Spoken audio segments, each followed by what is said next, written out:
I'm Camelia and this is KiniNews. Let It Go was a popular song from the Disney animation Frozen, which brought joy to children around the world. But the Frozen we're talking about today is different. It's Frozen by MACC, and it certainly isn't bringing joy to those affected by it. And in this case, Bersatu. MACC has frozen accounts belonging to Muhyiddin Yassin's party Bersatu. This comes just one day after the party declared its 2020 and 2021 accounts. The matter was confirmed to Malaysia Kini by Bersatu Supreme Council member Muhammad Faiz Naaman.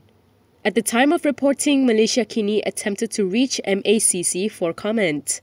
It is believed that the freeze is related to the MACC's probe on government funds amounting to 92.5 billion ringgit of pandemic stimulus funds that were allegedly misappropriated.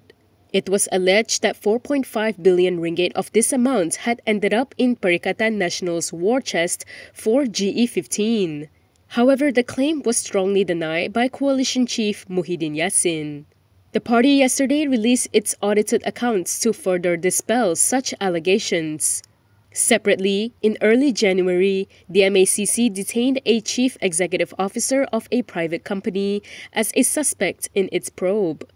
The CEO is suspected to be a middle person in the distribution of government projects under the economic stimulus package between 2020 and 2022.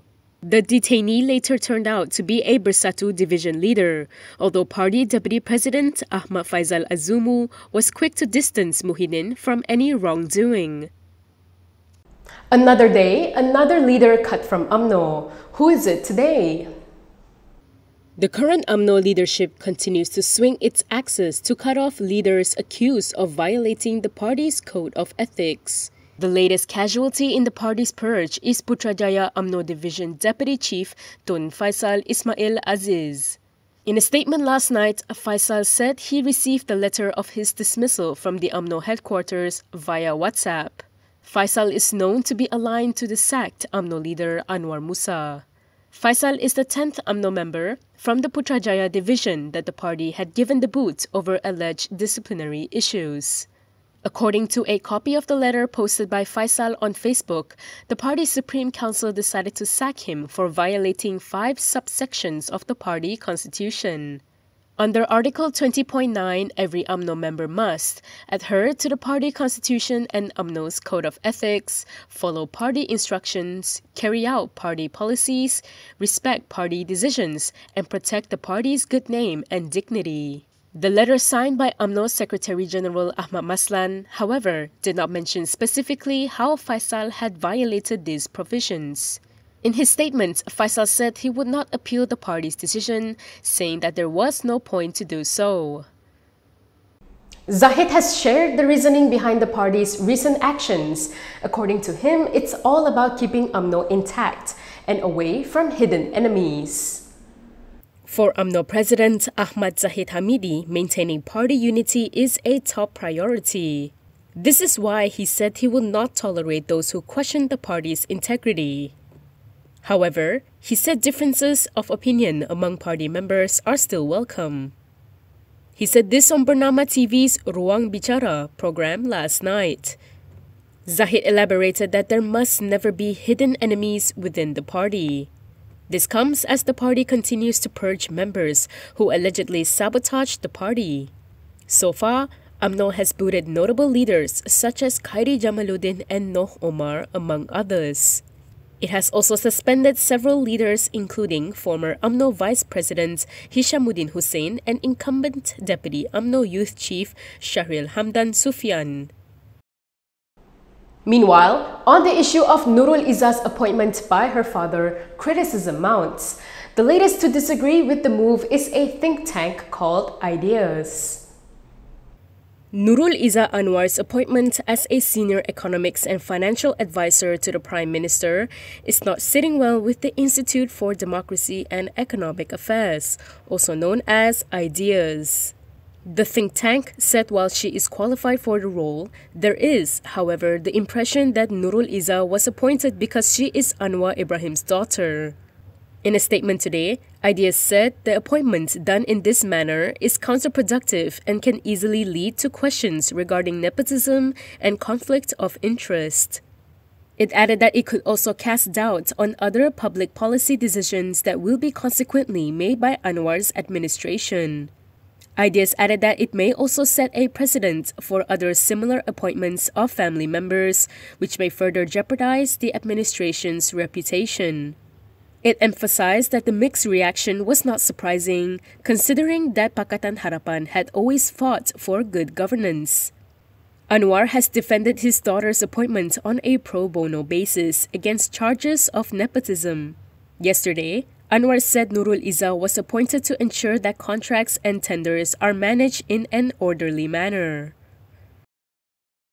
Remember GST? It wasn't very popular when it was implemented previously, and the current government does not seem keen on reintroducing it. The Goods and Services Tax, or GST, looks set to remain in the past. This is after Deputy Finance Minister Ahmad Maslan revealed that the government has not discussed the recommendation to reintroduce GST so far. Speaking to reporters after the Budget 2023 dialogue in Shah Alam yesterday, Ahmad said the Finance Ministry's job is to get as much money as possible and give it back to the rakyat.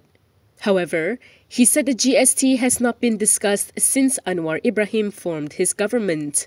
The Pontian MP added that the introduction of a new tax will be the government's last resort to boost national revenue.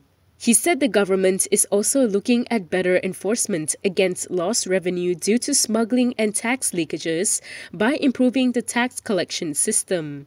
He explained that the Customs Department will improve its enforcement on items such as cigarettes, alcohol, and subsidized items in order to reduce the amount of lost tax revenue. He also said that the Prime Minister had also previously spoken about the issue of direct negotiations and open tenders, which could help improve the country's income. Did UMNO violate its constitution?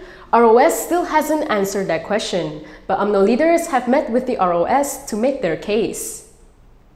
UMNO has met with the Registrar of Societies regarding the motion approved during its General Assembly to not hold any contest for the two highest positions in the upcoming party election. Speaking to reporters in Shah Alam yesterday, Secretary General Ahmad Maslan revealed the meeting was held at around 11:30 a.m. on Tuesday. He said 4 officers from the party presented documents prepared by UMNO lawyers and answered questions from the ROS Director General Nawardi Saad along with his deputy.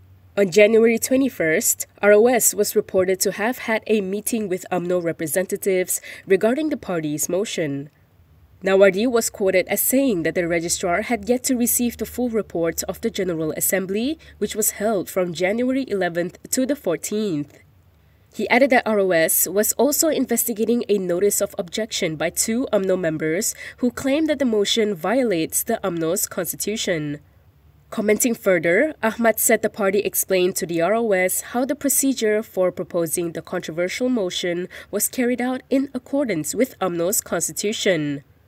According to Ahmad, he will submit additional documents to ROS tomorrow. Ahmad added that while the meeting with ROS went well, the registrar has yet to provide him with any answers. Tengku Zafrul lost in GE15. However, there is talk that he'll get another shot, this time at the state level, when it's time for Selangor to hold its election.